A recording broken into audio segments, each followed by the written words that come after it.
दुर्गा नदी के किनारे बसा एक गांव फूलपुर। गांव में कुछ 100-150 लोग रहते थे। अंजलि, जो कि पास ही के जिले में रहती थी और 12वीं पास कर चुकी थी, उसके पिताजी ने बेटी को जल्दी विदा करने के लिए उसकी शादी फूलपुर गांव के मुकेश से करवा दी थी। मुकेश कभी स्कूल नहीं गया था और इस कारण वो पढ़ा लिखा नहीं था और बाकी गांव वालों की हालत भी मुकेश जैसी ही थी। मुकेश के घर में उसके माता पिता भी रहते थे। सासू माँ, मैं बाहर मंदिर तक जा रही हूँ, आधे घंटे में आ जाऊंगी। अरे अभी कहीं जाने की जरूरत नहीं है, चुपचाप जाके रसोई में रात के खाने की तैयारी करो। और ये घूंघट क्यों हटा लिया है तुमने? क्या पता नहीं कि इस गांव में औरतें बिना घूंघट के नहीं रहती? रात में अंजलि छत पर जाकर अपनी मम्मी से बात कर रही होती है। तभी गांव की 3-4 औरतें उसे देख लेती है और दरवाजे पर आकर उसकी सास से शिकायत करने लगती है। और क्या हुआ? अरे छत पे तो देखो, आपकी बहू मटक मटक के किसी से फोन पर बात कर रही है। दिन भर फोन पे लगी रहती है। अरे कल तो मंदिर के पास वो क्या कहते हैं, सेल्फी ले रही थी। शहर की बहू रखना अच्छा शान की बात है, पर देखना इसके लक्षण से ये तो तुम्हारे परिवार को बदनाम ना कर दे। ये पहली बार नहीं था जब सास से गांव के लोगों ने अंजलि की बुराई या शिकायत नहीं की हो। अब तो ये रोज की बात थी। अंजलि ये सब सुन लेती है। जब वो नीचे जाती है तो मुकेश भी वहां आ जाता है। सास कहती है, बेटा, लोग घर आकर शिकायत करने लगे हैं बहू के कामों की। देख लो, पति हो, संयम से रखो इसे। माँ जी, मैं तो अपनी माँ से बात कर रही थी क्योंकि यहाँ कोई बात करने लायक ही नहीं है और अब मैं माँ के पास ही रहूंगी। वहाँ क्या रहना, वहाँ बाहर के लोग तो ठीक है पर घर के लोग भी इज्जत ना दे सके। अरे नहीं नहीं अंजलि, ऐसा नहीं है, धीरे धीरे सब ठीक हो जाएगा, तुम फिक्र ना करो। अरे बस कुछ बोलना ही नहीं है, सर पे चढ़ा रखा है बहू को। सास मुकेश की नरम बात सुन के वहां से मुंह चढ़ाकर चली जाती है। मैं तो कहती हूँ हम दोनों शहर चले जाते हैं। मैं पढ़ी लिखी हूँ, मुझे वहाँ नौकरी भी मिल जाएगी और थोड़े दिनों में आप भी वहाँ कुछ काम ढूंढ लेना। अरे नहीं नहीं अंजलि, हम यहाँ ना गांव का खेत, माँ पिताजी को छोड़कर शहर नहीं जा सकते। माँ पिताजी को कैसा लगेगा और गांव वाले क्या सोचेंगे?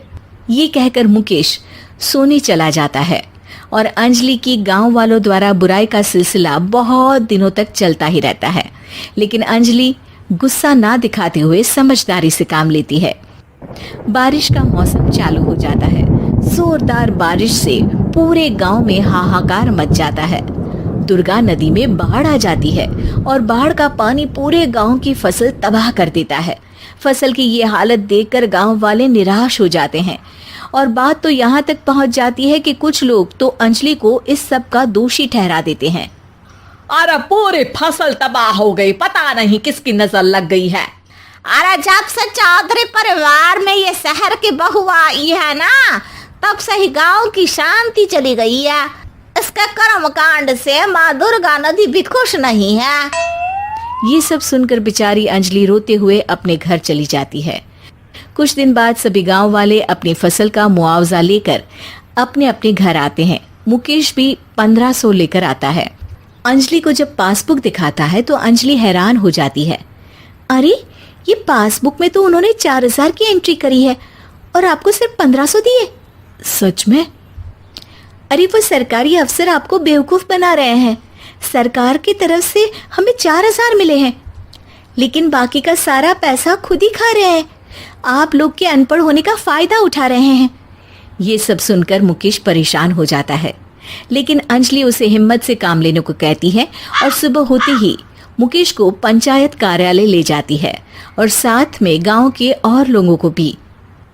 आप सरकारी बाबू क्या गांव के लोगों को बेवकूफ समझते हैं? आपको क्या लगता है ये पढ़े लिखे नहीं है तो आप कुछ भी मनमानी करेंगे? ये बेचारे दिन रात इतनी मेहनत करते हैं, ये हमारे अन्नदाता हैं और आप इनके साथ ऐसा धोखा करते हैं। अरे क्या बके जा रही है ये लड़की, किस धोखे की बात कर रही है? अपने कांड करके नदी माँ को नाराज करके हमारा नुकसान करके इसे चैन नहीं मिला क्या? सरपंच जी, इन सरकारी बाबू ने मुझे बेवकूफ बनाया है और मेरे हिस्से के पैसे खुद चट कर गए। बस ये सुनते ही सरपंच वहां से दुम दबाकर भाग जाता है। पता चलता है कि जनपद अधिकारियों ने गांव के सरपंच के साथ मिलकर सबके साथ धोखा किया है। सब लोगों का विरोध शुरू हो जाता है और आखिर में अधिकारी सब गांव वालों के हिस्सों के बचे हुए पैसे उन्हें लौटा देते हैं और कई दिन तक सरपंच गांव में लौटता ही नहीं। अंजलि, तुम नहीं होती तो हम गांव वालों को तो पता ही नहीं चलता कि ये हमें हर बार बेवकूफ बनाते हैं। हाँ हाँ अंजलि बेटी, हमें माफ कर दो। हम सब तुम्हें बुरा भला कहते रहे, लेकिन तुमने ही आज हमें बेवकूफ बनाने से बचाया है। हमें तुम पर गर्व है बेटी। अब समझ आया कि सरपंच तुमसे नहीं, तुम्हारे पढ़े लिखे होने से नफरत करता था। क्यों ना इस बार हम अंजलि को ही सरपंच पद के लिए चुन ले? क्या कहते हो गांव वालों? पढ़ी लिखी सरपंच। बस पूरा गांव अंजलि के लिए ताली बजाता है और अंजलि की सास उसे खुशी से गले लगा लेती है।